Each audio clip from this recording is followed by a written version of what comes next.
Hola y bienvenidos.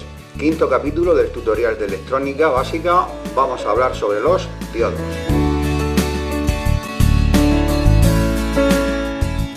Un diodo es un componente electrónico que solamente deja pasar la corriente en un sentido y la bloquea en el otro.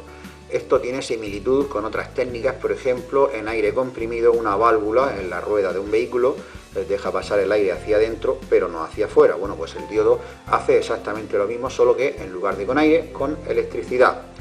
Esa es su característica principal, dejar pasar la electricidad solo en un sentido, pero no es la única. Veremos después que hay muchos tipos de diodos y hacen bastantes más cosas.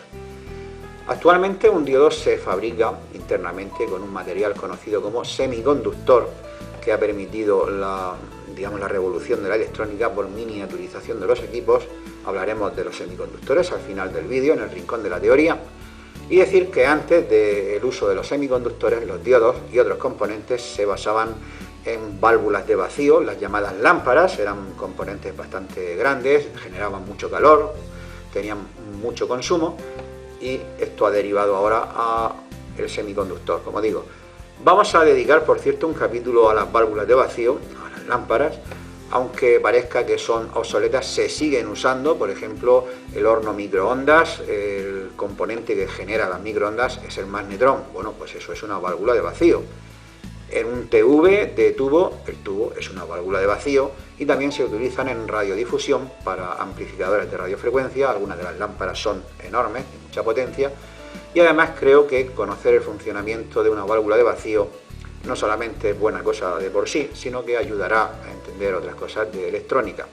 Bueno, pues como decía, el diodo actual está basado en semiconductores. Vamos a ver un dibujo. El símbolo típicamente utilizado para el diodo en los esquemas básicamente es siempre lo mismo, que pueda cambiar ligeramente según el tipo de diodo: un triángulo y una raya.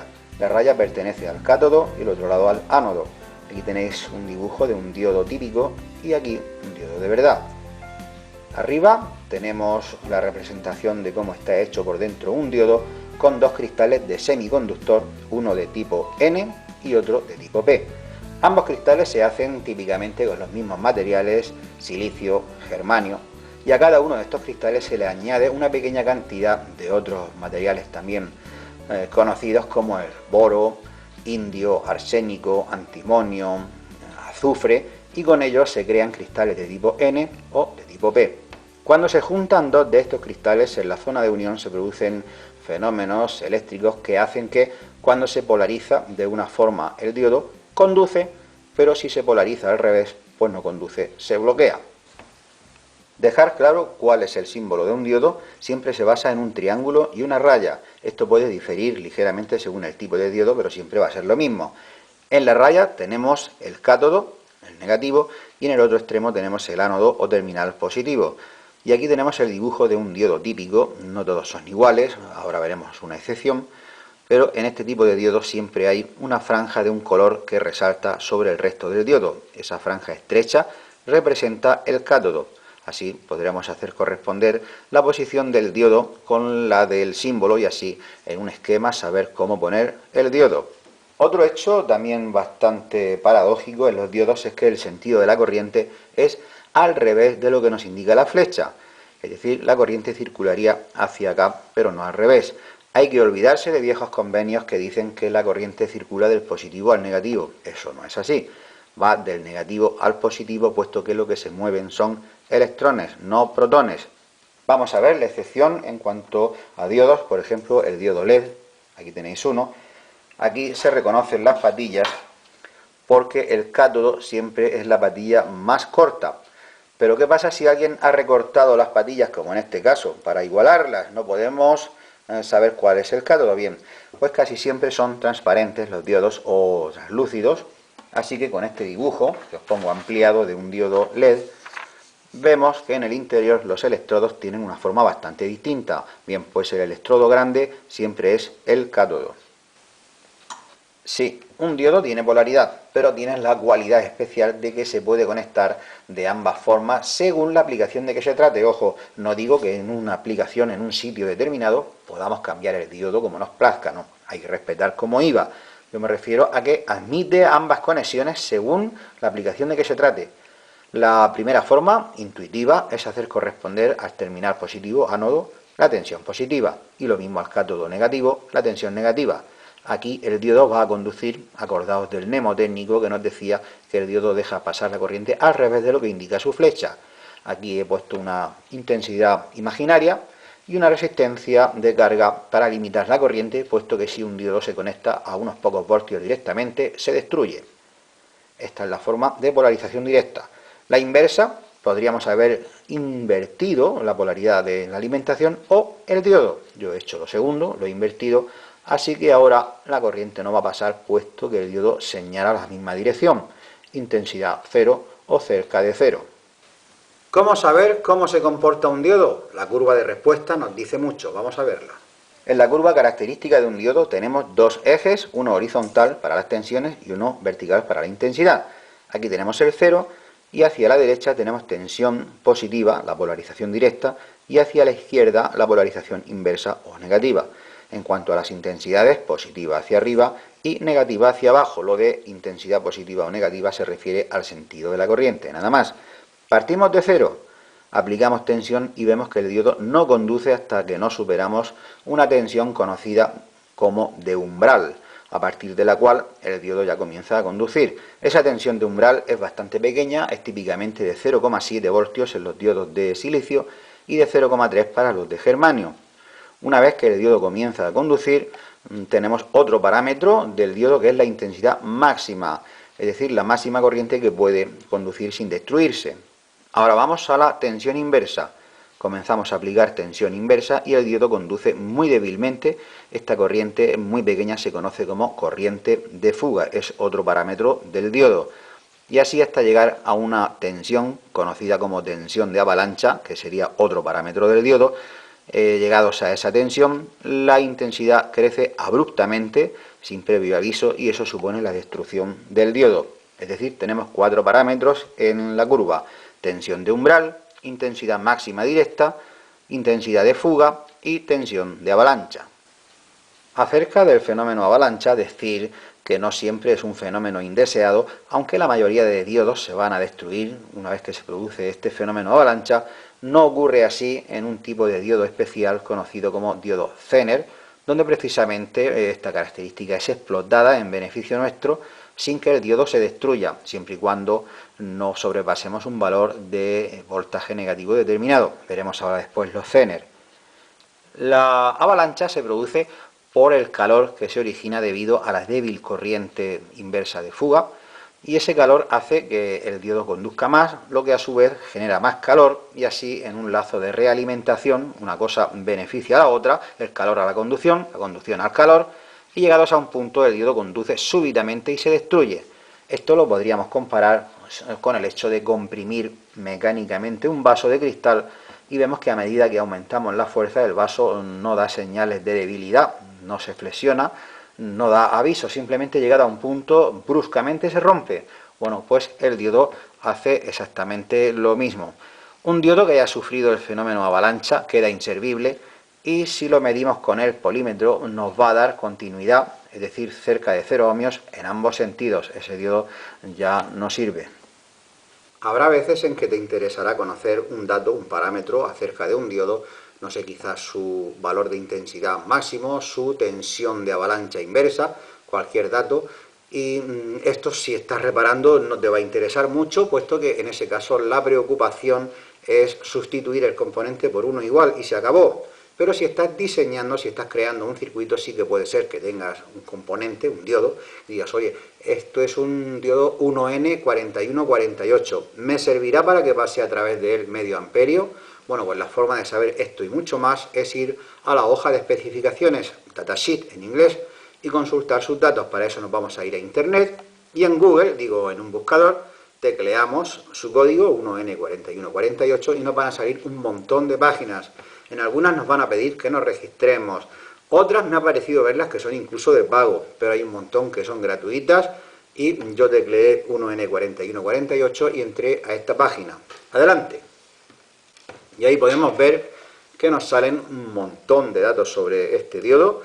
Nos sale el encapsulado, es decir, el dibujo, la apariencia física, sus dimensiones, las características eléctricas, tensiones, intensidades, incluso datos avanzados como la capacidad parásita, la temperatura, para qué se utilizan, y las equivalencias, que es un concepto importante en semiconductores. La equivalencia es que hay muchos modelos con nombre distinto que pueden suplirse unos por otros porque trabajan, digamos, con las mismas características. Estos son los símbolos normalmente utilizados para los diodos en los esquemas. Empezamos con el rectificador, el más común, el más frecuente de todos. El Zener, de estos tres dibujos, el que me ha parecido ver más frecuentemente es este central. Y a continuación dos diodos que vamos a ver más bien en pocas ocasiones porque son muy específicos. El diodo Varicap va en el interior de los sintonizadores para hacer la labor de búsqueda de emisoras, es decir, la sintonía. Y el diodo túnel se utiliza para aplicaciones de alta frecuencia. Bastante más utilizados son el archiconocido diodo LED, emisor de luz, el fotodiodo, que hace lo contrario, es decir, en función de la luz que recibe, así conducirá más o menos corriente, y finalmente el diodo Schottky, muy utilizado en las fuentes de alimentación porque es un diodo rápido y además tiene muy poca caída de tensión. Así que la característica principal de un diodo es que deja pasar la corriente en un sentido, pero no en otro. Sin embargo, debido al gran número de tipos de diodo que hay según el proceso de fabricación, de hecho os acabo de poner un dibujo con los símbolos y habían 7 tipos de diodo. Bien, pues algunos de esos tipos de diodo resulta que esa característica principal pasa a segundo plano porque exhiben alguna cualidad especial. Por ejemplo, en el caso de los diodos LED, lo que nos importa es que emiten luz y ya tienen menos relevancia si conducen o no en un sentido o en otro. Vamos a echar un breve vistazo a los distintos tipos de diodo. Para seguir con el mismo orden, comenzamos con los rectificadores, el símbolo, la apariencia y dos diodos reales, el BY127 y 1N4148. Estos diodos permiten muchas aplicaciones, muchos usos, pero el principal, como su nombre indica, es rectificar, es decir, convertir la corriente alterna en continua. Esto se puede hacer con montajes de 1, de 2 y de 4 diodos. Este es uno de mis preferidos porque genera onda completa, no se pierde nada de corriente. Y tenemos el equivalente a este circuito en el conocido puente rectificador, en donde la labor es más sencilla, ya que solamente hay 4 patillas que nos dan el trabajo hecho. Entrada de alterna, estas dos, y ya la salida de negativo y positivo, y nos ahorramos de soldar 8 terminales de 4 diodos. Por eso yo recomiendo siempre esta opción más compacta. Otra aplicación que pueden tener los diodos rectificadores es en los circuitos de maniobra, por ejemplo, para gobernar motores, hacerlos girar en un sentido o en otro, electroimanes. El diodo, gracias a su característica de dejar pasar la corriente solo en un sentido, nos permite dotar de lógica a este tipo de circuitos. Y otro uso que se le puede dar a un diodo rectificador bastante común es como protección. Si se pone un diodo en paralelo con un circuito que se pretende proteger, en caso de que la polaridad sea incorrecta, se destruye el diodo salvando al circuito. Y esto no va a tener mucha importancia, puesto que un diodo cuesta solamente unos pocos céntimos. Otro tipo de diodo es el diodo detector. En radiodifusión, ya sea radio, televisión, satélite, cualquier sistema de comunicación, tenemos que se mezclan dos señales, la señal que se pretende transmitir, la señal útil, y la señal portadora o la que va a transmitir realmente la información. Centrémonos, por ejemplo, en la radio. En la radio se transmite sonido, que tiene una frecuencia baja de unos pocos hercios a varios kilohercios. Sin embargo, todos sabemos que las frecuencias de la radio típicas son del orden de megahercios. Esa sería la señal portadora, es la señal que viaja y transporta a la señal de sonido, porque en la emisora ambas señales se mezclan. Bien, el trabajo que tiene que hacer el receptor es el inverso. Una vez recibida la señal, hay que separar la baja frecuencia, es decir, el sonido, de la portadora, pues ese trabajo es precisamente el que hace un diodo detector. Otro tipo de diodo es el diodo Zener. ¿Os acordáis del fenómeno avalancha? Pues ese fenómeno se explota en este tipo de diodo para beneficio nuestro. Si se polariza directamente este diodo, conduce como un rectificador normal, pero ese no es su uso. Este diodo se polariza inversamente y no conduce hasta llegar a su valor de Zener, su tensión de avalancha. En este modelo concreto es de 24 voltios, es decir, mientras no lleguemos a esa tensión no conduce, pero cuando la igualemos conducirá bruscamente y esto es útil para hacerlo servir como valor de referencia de voltaje en los circuitos. Lo mejor de todo es que el Zener no se destruye por esto, siempre y cuando no nos pasemos de tensión inversa. Este es de 24 voltios, digo, pero hay de un montón de tensiones, se fabrican para muchos valores, además separados por muy poco, de manera que busques el valor que busques, casi siempre lo vas a encontrar separado por unas pocas décimas de voltio. Y otro tipo de diodo es el diodo LED, el diodo emisor de luz. Al principio eran simples testigos luminosos, eran para señalizar procesos en un tablero de instrumentos, o también se utilizaban en las primeras calculadoras, en aquellos dígitos formados por 7 segmentos, cada segmento era un diodo, pero la cosa ha derivado hasta hoy en donde un diodo LED no solamente sirve para señalizar, que también, sino para generar auténtica iluminación. Así, en el hogar, en la oficina, la lámpara LED ya compite con ventaja con el fluorescente y con la lámpara de bajo consumo, precisamente porque un LED consume muy poco y dura mucho.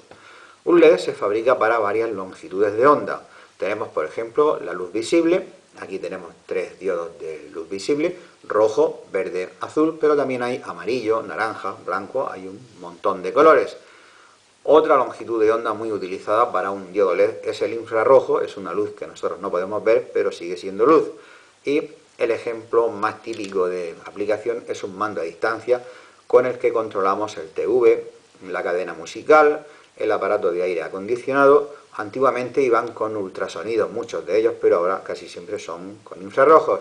Y de hecho podemos ver en el extremo del mando casi siempre asomar el diodo LED.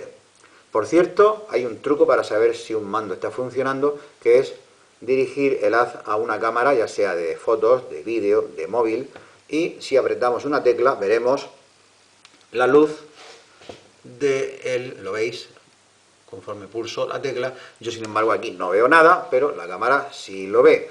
Esto hace precisamente que el diodo LED de infrarrojos sea útil para un sistema de vigilancia nocturno. Si en un recinto que no tiene luz ponemos un foco lleno de diodos LED infrarrojos, allí sigue sin haber luz visible. Pero si infrarrojo, cualquier cámara que esté grabando la escena verá todo perfectamente, aunque allí nadie vea nada, precisamente por la característica de que las cámaras todas son capaces de detectar el infrarrojo.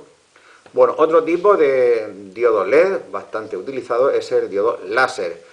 Y aquí todos nos acordamos de la aplicación más común, que es leer un sistema de almacenamiento masivo, como puede ser el CD, el DVD o el Blu-ray. Aquí tenéis una unidad típica de lectura de CD, donde podemos apreciar la lente, y el láser va en el interior, tiene un tamaño más o menos de un garbanzo y forma de cilindro. La industria del diodo LED, la verdad es que tiene bastante futuro. Bueno, vamos a terminar esta parte de los diodos LED con una prueba. Voy a encender, hacer lucir este diodo común de color verde con 3,2 voltios que tengo aquí, que vienen de una fuente regulable, y vamos a ver la luz que emite. Negativo, aquí en el cátodo. Mirad que esto vale como señalización, pero no es gran cosa, pero bueno, como señalización puede valer. Pues vamos a ver precisamente la nueva generación de diodos de alta luminosidad, que con el mismo tamaño y la misma tensión, mirad qué diferencia en cuanto a luz.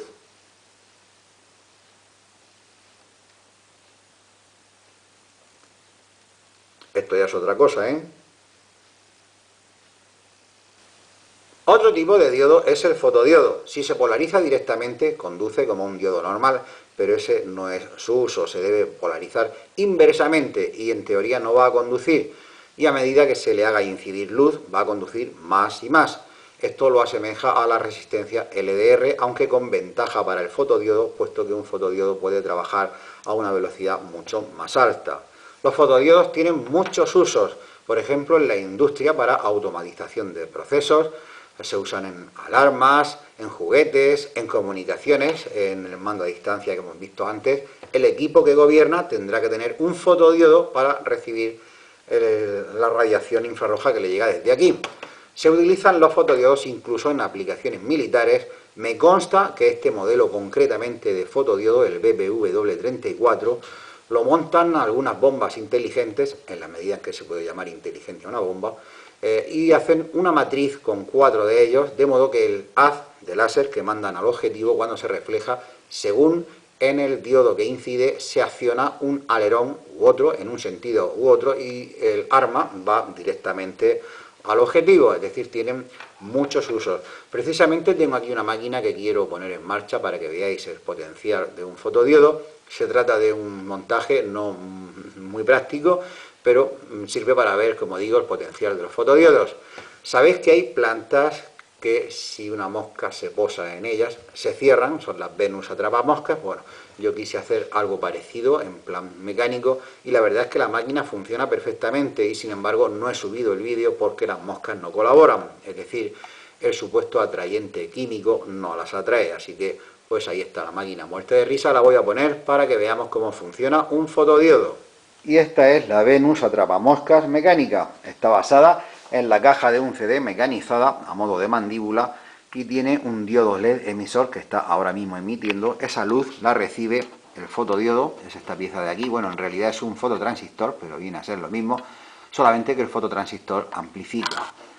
Cuando una mosca atraída por las feromonas que se ponen aquí, cuando es atraída, la única forma que tienen de acceder es posándose ahí en medio, y al interrumpir el haz de luz, el fotodiodo envía esa variación de corriente al circuito y el circuito, mediante un tiristor, desencadena el proceso, que la corriente almacenada en estos dos condensadores, que es bastante, es enviada de golpe a este electroimán, que al bajar acciona así la puerta hacia abajo y golpea a la mosca. No la chafa, pero sí la atonta y la mosca cae a un recipiente, por ejemplo, con agua.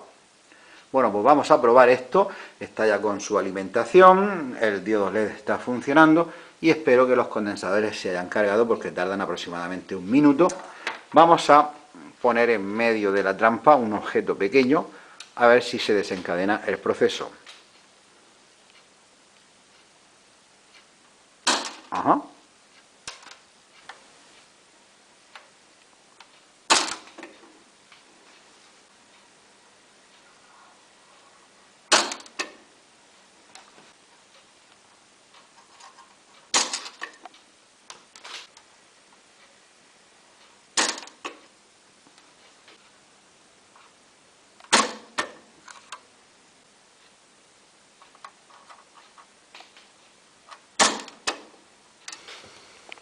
Otro tipo de diodo es el varicap. Es un diodo que no nos vamos a encontrar suelto normalmente porque va incluido en el interior de un sintonizador. Aquí tenéis un ejemplo de sintonizador de televisión, la entrada de antena, y aquí tiene una serie de salidas y entradas auxiliares como alimentación, salida de frecuencia intermedia, tensión de varicap, un montón de servicios. Bien, pues aquí dentro va el diodo varicap, que es el que se encarga de hacer la sintonía. Este diodo varicap ya lo vimos por encima en el capítulo anterior, los condensadores, porque se comporta como un condensador. Cuando se le aplica una tensión inversa, no conduce, pero aparece una capacidad entre sus terminales, es decir, como si fuese un condensador. Lo mejor de todo es que esa capacidad no es fija, sino que depende de la tensión que se le aplique. Por lo tanto, simula el comportamiento de aquellos condensadores variables que estaban basados en dos armaduras metálicas que, superponiéndose unas con otras, variábamos la capacidad y servía para buscar emisoras. Pues bien, el diodo varicap tiene ventajas sobre aquel condensador clásico. Primero es que al no basarse en mecánica es más fiable. Y segundo, y muy importante, es que la sintonía se hace enviando una tensión variable, porque hemos visto que su capacidad varía según la tensión. Esto permite informatizar o digitalizar el proceso. Por ejemplo, en un televisor, cuando buscamos emisoras con uno de estos sintonizadores modernos, aparece una barra de progreso que nos dice que está buscando. En realidad, en ese momento lo que se está haciendo es mandar al varicap una tensión creciente que hace que cuando llegue a un punto de capacidad determinado, encuentra una emisora, se detiene ese proceso y nos da la opción a memorizar esa emisora. ¿En qué consiste memorizar una emisora? Pues ese valor de tensión que está recibiendo el varicap se convierte a un formato numérico y se almacena en una memoria. Y a continuación podemos seguir buscando en toda la gama de frecuencias de esa banda que estamos buscando emisoras y volvemos a encontrar otra emisora, repetimos el proceso de guardar esa tensión en formato numérico. Al final de la búsqueda tenemos en la memoria una tabla con una serie de valores numéricos correspondientes a una tensión concreta. Después, para ir a una emisora de las que hemos guardado, basta con enviar esa tensión que está guardada en la memoria al diodo VariCap y automáticamente aparece en escena, ya sea radio o ya sea imagen, aparece esa emisora. Como veis, este sistema es mucho más ágil que el condensador variable clásico que tenemos que estar buscando cada vez. Aquí no, aquí podemos guardar una tabla de emisoras en una memoria, gracias al diodo VariCap. Otro tipo de diodo, el diodo de efecto túnel o diodo túnel. Este tampoco es un diodo que vayamos a encontrarnos todos los días y tiene una aplicación bastante específica como es la alta frecuencia. Lo que diferencia al diodo túnel del resto de los diodos es su extraña curva de respuesta. Esta es la curva característica de un diodo normal, donde vemos que la tensión directa produce un aumento de la intensidad bastante acusado según crece la tensión. En un diodo túnel las cosas son distintas. Vemos que cuando aumentamos la tensión directa al llegar a un punto llamado tensión de cresta, la intensidad en lugar de aumentar disminuye, es decir, es como si tuviese resistencia negativa el diodo, hasta que llegamos a otra tensión llamada de valle, a partir de la cual el diodo vuelve a exhibir un comportamiento normal. Pues bien, esta zona, llamada de resistencia negativa, lo hace útil para trabajar con la característica de amplificación, especialmente en circuitos de alta frecuencia. Y vamos con el último tipo de diodo, el diodo Schottky. Este diodo tiene la característica principal de que puede trabajar con altas frecuencias. Eso lo hace útil para incluirlo en las fuentes de alimentación conmutadas, son las fuentes modernas. Ya sabéis que allí se hace una entrada de 220 voltios alterna y se convierte en continua. Después se vuelve a convertir en alterna, pero esta vez a una frecuencia mucho más elevada, no a la de la red de 50 Hz, sino a kilohercios o incluso megahercios. Esto permite trabajar con transformadores mucho más pequeños, cuando antiguamente se usaban transformadores así de grandes. Sin embargo, esto crea un inconveniente, y es que algunos componentes no se desempeñan bien con altas frecuencias, por ejemplo, muchos tipos de diodos. Pues bien, el diodo Schottky trabaja bastante bien a altas frecuencias. Por cierto, en mi canal de YouTube tengo un vídeo dedicado a la reparación de un monitor donde el componente defectuoso era un diodo Schottky. Allí se ve cómo localizo el componente defectuoso y lo sustituyo. Si queréis echar un vistazo, aquí tenéis el enlace. Queda algo por decir sobre los tipos de diodo, aunque más que tipo podemos decir formato, que es el SMD, ya que en formato SMD tenemos todos los tipos de diodo. Tenemos los rectificadores, los LED, los túnel. Bien, ya sabéis que un componente SMD, en este caso un diodo SMD, es el que va montado directamente en el circuito en el lado de las soldaduras. Este componente no lleva patillas en el sentido de terminales de alambre, sino que lleva unos extremos metálicos y se suelda directamente al circuito. Lo mejor es que veamos cómo van estos componentes. Aquí tenemos una placa de circuito impreso con una abundancia generosa de componentes SMD y podemos identificar aquí un par de diodos. Este componente tubular es un diodo, este de aquí también es un diodo, y también podemos apreciar que hay condensadores, resistencias, SMD, circuitos integrados. Podemos ver transistores con sus tres terminales. Esto pueden ser transistores de potencia o MOSFET, es decir, hay todo tipo de componentes SMD. Podéis ver la gran miniaturización que permiten estos componentes. Ha llegado el momento de la práctica. Vamos a ver un par de aplicaciones sobre los diodos, y digo un par de aplicaciones, hay muchas más, pero no puedo hacer 87 horas de vídeo. He seleccionado las que creo que son más importantes. Todo aficionado, tarde o temprano, más bien temprano, tendrá que enfrentarse a una de estas técnicas, y me refiero en primer lugar a la rectificación. Rectificar consiste en convertir una corriente alterna en continua, y vamos a ver dos variantes. La más sencilla, primero, del rectificador de media onda con sus limitaciones, y después el rectificador de onda completa, un poquito más elaborado, pero es el que se utiliza en la mayoría de las ocasiones. Y en segundo lugar vamos a ver un artificio o un montaje para proteger un circuito contra la inversión de polaridad. Comenzamos con la rectificación. Este es el circuito rectificador de media onda, el más sencillo. Consta de un solo diodo. Aquí tenemos un transformador reductor de 220 voltios a 12 voltios que a pesar de ser 12, aquí en la salida sigue siendo alterna, es decir, aquí vamos a tener polaridad negativa y positiva, o al revés, positiva y negativa según el ciclo va cambiando. Vamos a suponer en el primer semiciclo, positivo, que la tensión aquí es negativa y aquí positiva. Ya sabemos que la corriente circula del negativo al positivo, viene por aquí, pasa por la resistencia de carga, cuya finalidad es evitar un consumo excesivo y que no se destruya el diodo, viene por aquí, y acordémonos del mnemotécnico, este diodo va a conducir, puesto que su flecha indica el sentido contrario, y así el circuito produce que este semiciclo pase a través del diodo y se transmita íntegro a la salida. A continuación la polaridad se invierte, ya que esto es alterna, y ahora el negativo estará arriba. Este diodo no va a conducir y este semiciclo negativo no se transmite. Aquí vemos una especie de silencio eléctrico, es decir, no hay transmisión de electricidad, y nuevamente se repite el ciclo y así vamos pasando solamente los semiciclos positivos. Hemos conseguido rectificar la corriente, pero a un precio.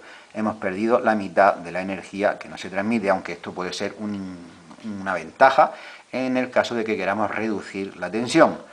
De cualquier manera, esto no es corriente continua como la de una pila o una batería, vemos que es pulsante. Vale, pues la tarea de convertirla en una línea recta recae sobre un condensador que actúa como filtro. En los casos en que hay mucha tensión, el condensador absorbe esos picos de tensión, y cuando la tensión es menor, el condensador la devuelve, es decir, actúa como un amortiguador eléctrico, consiguiendo esta salida. Aquí tenéis los oscilogramas con los 3 puntos, el A, la alterna, el B, la salida del diodo, que es esta, y el C, que en realidad es el mismo punto que el B, solamente que teniendo en cuenta que hemos puesto un condensador y por lo tanto la tensión se filtra. Esto está muy bien. En el papel vamos a ver un circuito práctico y con el osciloscopio veremos los oscilogramas. Vale, ya tenemos el osciloscopio encendido y aquí los materiales para hacer el circuito de rectificador de media onda, un transformador de 220 12 voltios, y vamos a conectar ya el diodo, su ánodo, al transformador, el cátodo a la derecha. Bien, pues con unas pinzas conectamos el diodo al ánodo, y el otro borne del transformador lo vamos a llevar a la resistencia de carga, es de 560 ohmios, y esta resistencia evitará que circule una corriente excesiva y no se rompa el diodo. Este terminal a la resistencia, y de la resistencia al cátodo del diodo con otra pinza. Al cátodo del diodo. Muy bien. De momento no vamos a poner el condensador, aunque lo voy a dejar preparado. Atención, a partir del diodo es corriente continua y antes es alterna, así que vamos a respetar la polaridad. El negativo abajo, el terminal negativo del condensador a la resistencia de carga, por ejemplo, a este punto, y el positivo pues a la derecha del cátodo del diodo. Pero de momento, digo, no lo vamos a conectar, solo lo vamos a dejar preparado. Esta pinza no la voy a poner, después tendré que ponerla en el cátodo del diodo. Vale, voy a conectar el osciloscopio para que cuando enchufe esto veamos si aparece. De momento este oscilograma, a la entrada de la fuente, es decir, la corriente alterna. Eléctricamente este punto, el ánodo del diodo, es el mismo que este, así que lo he conectado al ánodo del diodo, y la parte negativa del osciloscopio pues la ponemos aquí. De momento no hace nada porque no he conectado los 220 voltios, los voy a poner ahora mismo.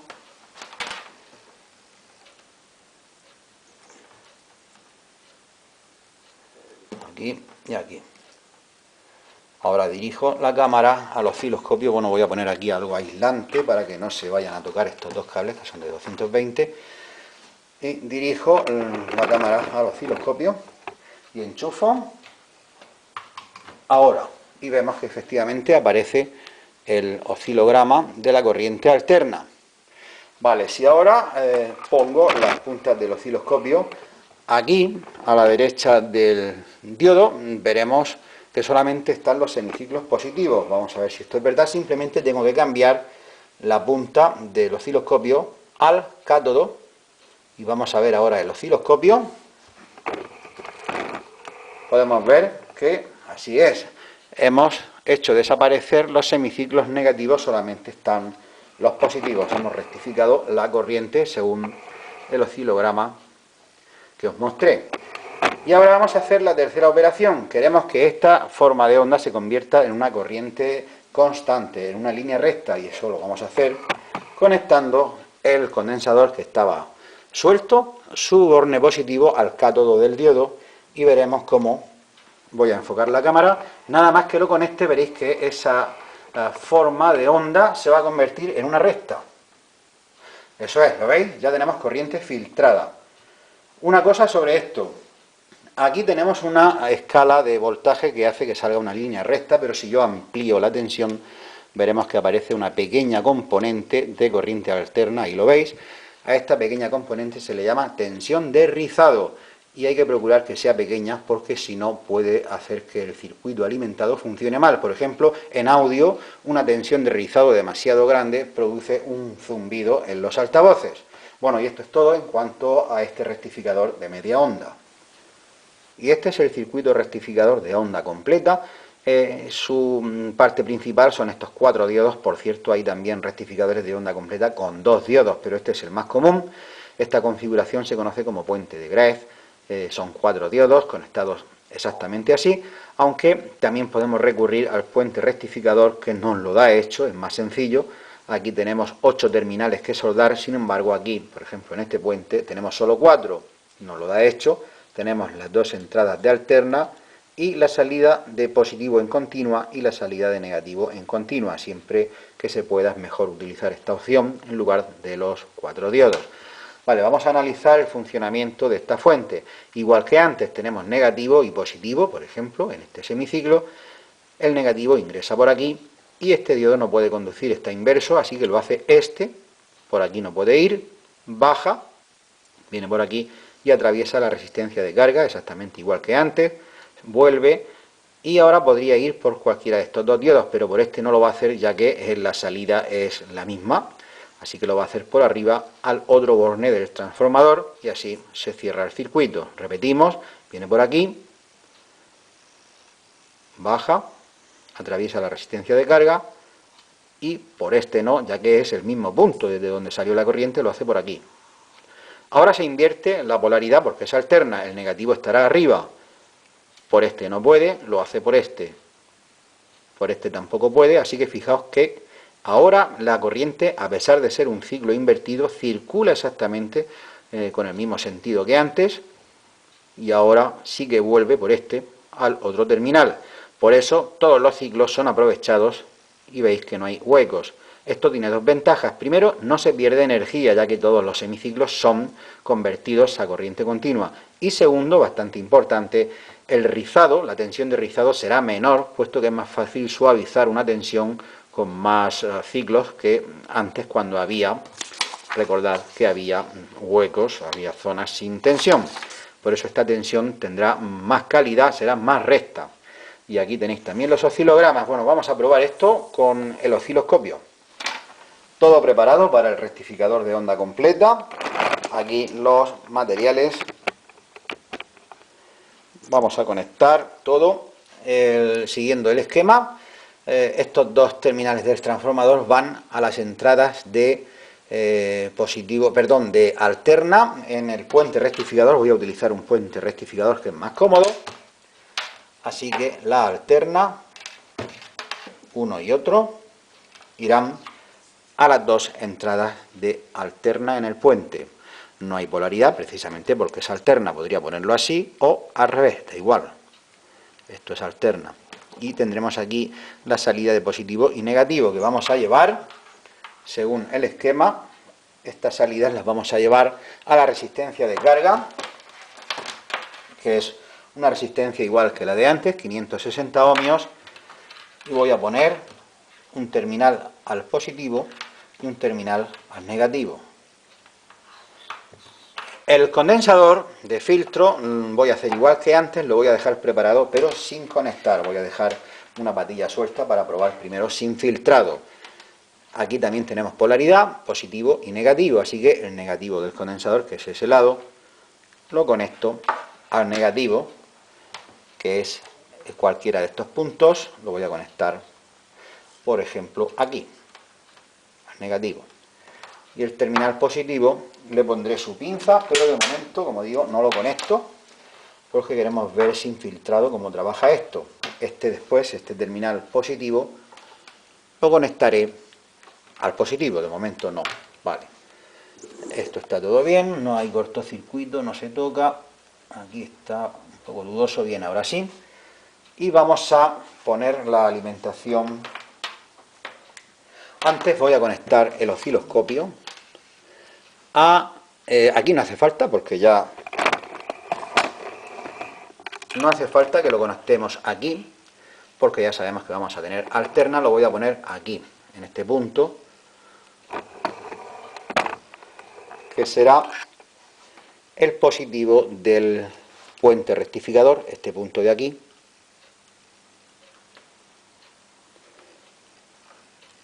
Ahí.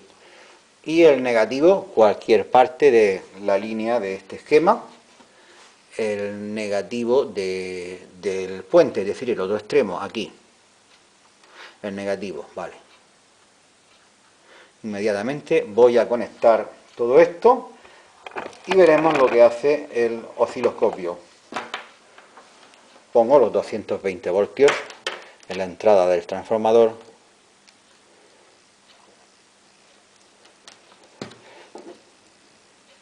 El cable se ha deshilachado, se ha roto. En un momento lo pegaré.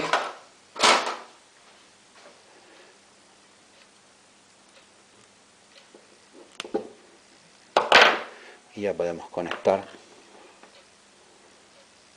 uno y el otro.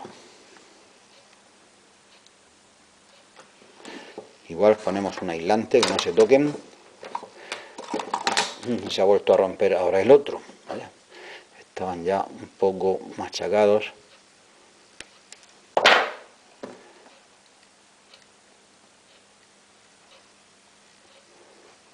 Y separamos con un aislante. Atención ahora al osciloscopio. Conecto.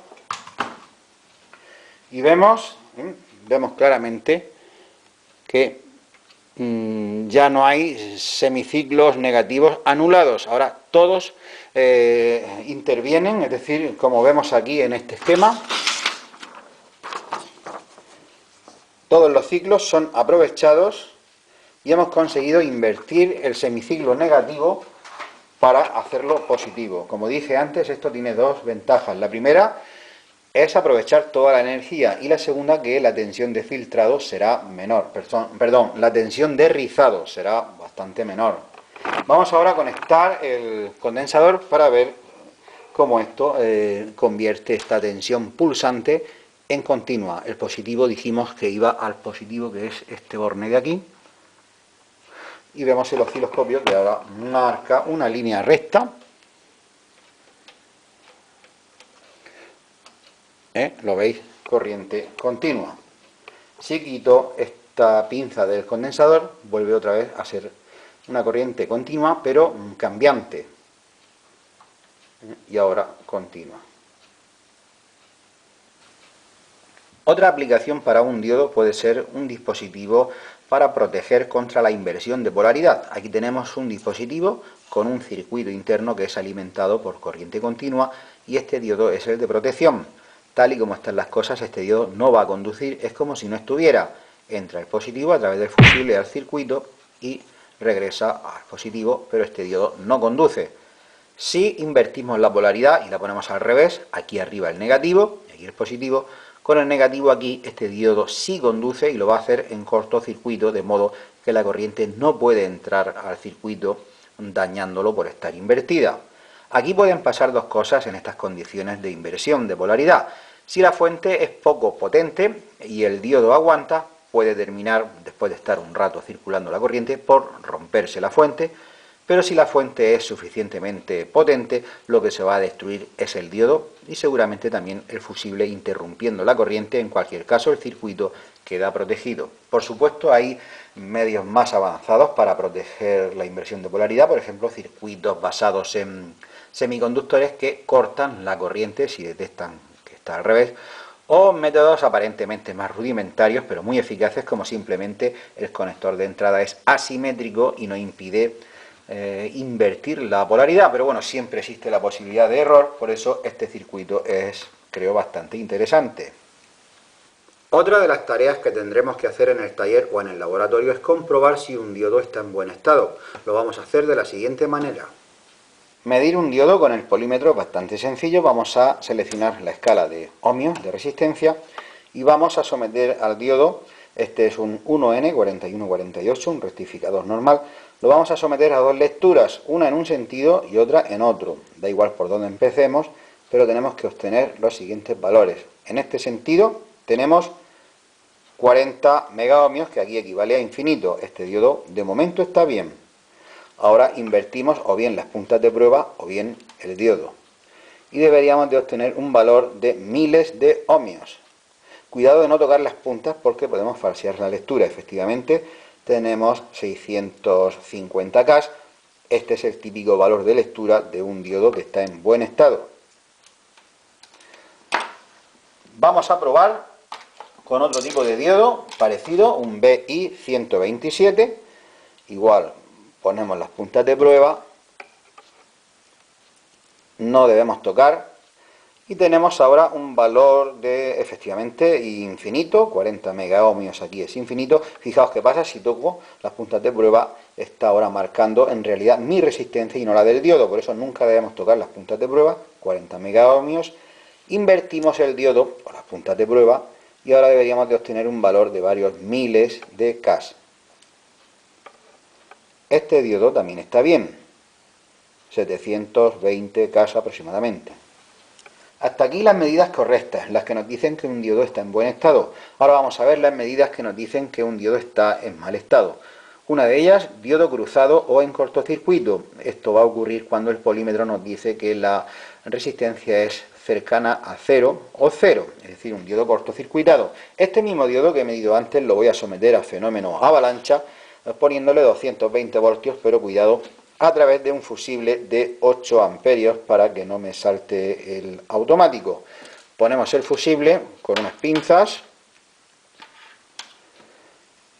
el fusible lo conectamos a esta pinza que le pondremos 220 voltios,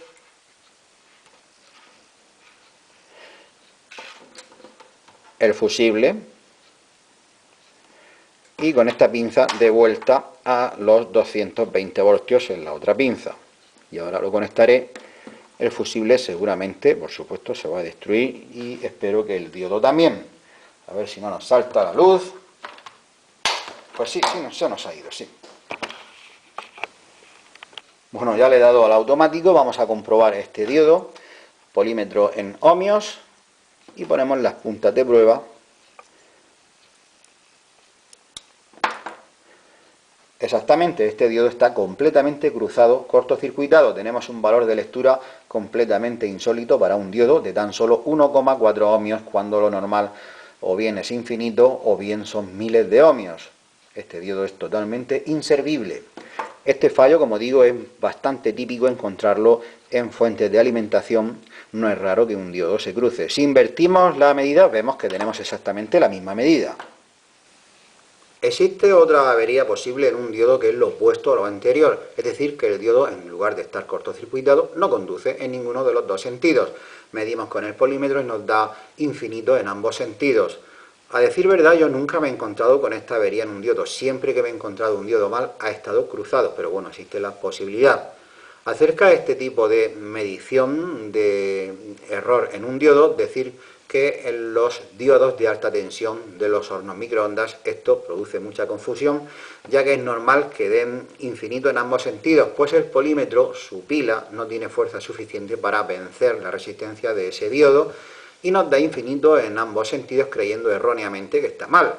Por eso estos diodos de alta tensión de microondas se deben de comprobar con un artificio, como por ejemplo el que yo utilizo en mi vídeo tutorial de reparación de microondas. Os lo pongo un momento para que veáis cómo medir uno de estos diodos. Para comprobar un diodo de microondas hay varios sistemas. A mí me gusta el sistema de conectar el diodo en serie con una bombilla normal y corriente. y estudiando el comportamiento de la bombilla podemos ver fácilmente el estado del diodo.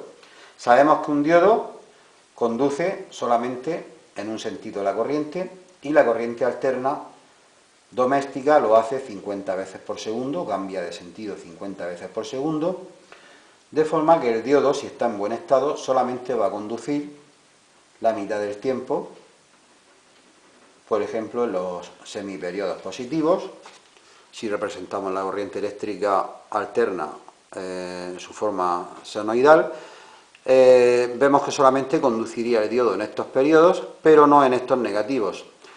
La consecuencia es que la bombilla va a lucir la mitad de fuerte y además con un tintineo que se nota. Vamos a hacer el montaje. Para eso sacamos el diodo de su sitio. Por supuesto, hemos también hecho el protocolo de descarga del condensador. Y esto va con un terminal Faston, no va soldado. Bien. Antes de hacer el montaje, quiero poner la bombilla sin el diodo, para que veamos con qué fuerza luce a 220 voltios.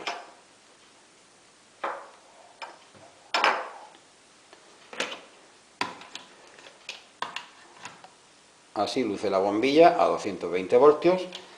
Ahora ponemos en serie el diodo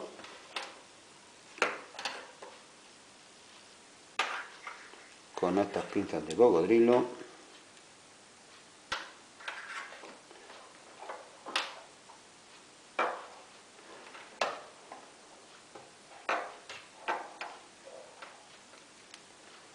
Nos aseguramos de que no haya ningún cortocircuito.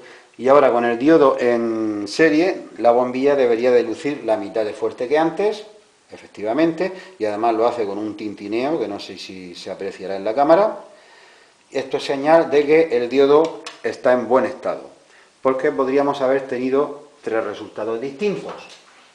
Uno es que la bombilla no luce, en ese caso el diodo está cortado y habría que sustituirlo. Otro resultado sería que la bombilla luce de forma normal, en este caso el diodo estaría conduciendo en ambos sentidos, lo que sería anómalo, y también habría que cambiarlo, estaría cruzado. Y un tercer caso, que ha sido este, que la bombilla luce a la mitad, señal de que el diodo solamente está conduciendo en un semiperiodo y lo volveríamos a poner en su sitio porque está correcto. Y si no, pues lo sustituimos por uno igual y problema solucionado. Vamos llegando al fin del vídeo. Rincón de la teoría, dedicaremos unos instantes a los semiconductores. Por semiconductores podemos entender dos cosas que vienen a ser lo mismo. Una, un tipo de sustancia o material que, digo, se inventó hace poco más de medio siglo, se inventó porque no existe en la naturaleza, es una cosa artificial, y están basados los semiconductores en materiales como el silicio, el germanio, al que se le añaden pequeñas cantidades de otros materiales para crear cristales que tienen un comportamiento especial en electricidad. También se conoce por semiconductor a un componente electrónico que está basado en esas sustancias. Por ejemplo, tenemos actualmente el transistor basado en semiconductores, es un componente, digamos, es de lo principal en electrónica, es como una válvula que permite grandes variaciones de corriente eléctrica accionándolo con pequeñas variaciones, es decir, es como un amplificador. Actualmente tiene esta forma más o menos y tamaño, compararlo con lo que había antes de la aparición del semiconductor, que se hacía mediante válvulas de vacío. Esto no es una válvula, es una lámpara, pero tiene una forma y un tamaño que me recuerda a ellas. Fijaos la diferencia, pero esto no es lo único. Resulta que la válvula consumía mucha más corriente, generaba más calor, tenía más averías ya que trabaja en condiciones más duras. Pero esto no es todo. ¿Os parece pequeño el transistor?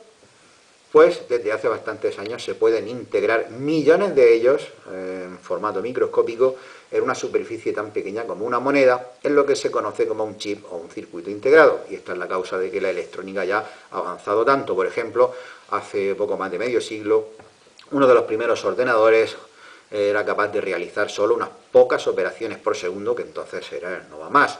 y ocupaba este ordenador una planta entera de un edificio, generaba muchísimo calor y un consumo mayor que el de 20 hogares. Bueno, actualmente se puede hacer esa misma capacidad de cálculo, no, esa misma no, miles de veces más en un dispositivo del tamaño de la palma de la mano, además con menos consumo, menos gasto, menos coste, menos averías, menos de todo, gracias a los semiconductores.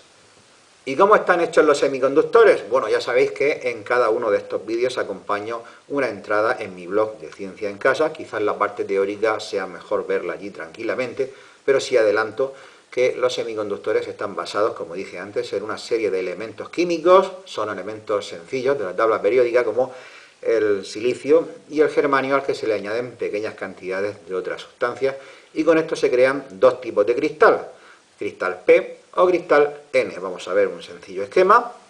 Aquí vemos cómo está constituido un diodo a base de semiconductor mediante dos cristales, uno de tipo P y otro de tipo N, y aquí los electrodos y la zona de unión donde se producen los fenómenos de conducción propios de los semiconductores. Aquí tenemos un ejemplo típico de transistor basado en tres cristales, puesto que son tres electrodos, emisor, base y colector. En la base hay un tipo de cristal, pues los otros dos electrodos son del tipo contrario al de la base, pero puede ocurrir al revés, que en este esquema puede ser que la base sea P y por lo tanto estos dos cristales sean N, porque hay transistores tipo PNP y tipo NPN. Sobre esto hablaremos más en el próximo capítulo dedicado a los transistores. ¿Y cuáles son los componentes que están basados en semiconductores? Pues típicamente son el diodo, que acabamos de ver en este capítulo, el transistor, al que le vamos a dedicar el siguiente, el circuito integrado, que en realidad son colecciones de componentes distintos, integrados o juntos en una única superficie. También están basados en semiconductores los tiristores y los triacs, a los que también dedicaremos un capítulo, el diac, que es un tipo de diodo especial, y también un componente poco conocido como la célula Peltier, que convierte el calor en electricidad y viceversa. Los semiconductores no son perfectos, tienen sus debilidades, su talón de Aquiles, y una de las peores cosas para ellos es el calor, y les puede llegar de muy diversas maneras.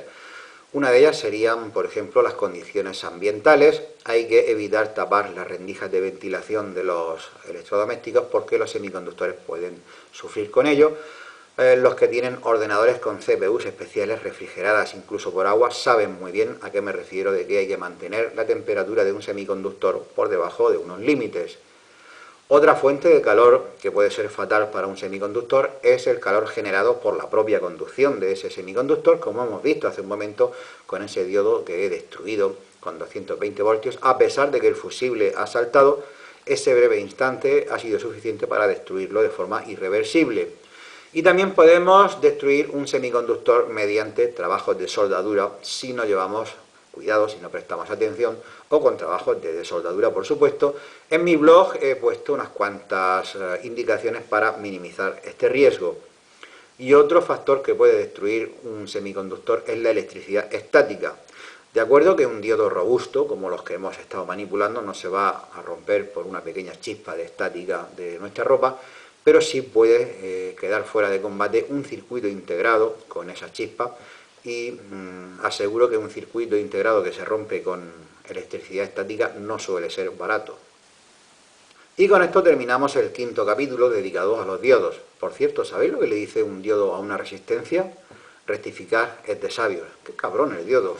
Bueno, nos vemos en el próximo capítulo, el sexto, con los transistores. Bye bye.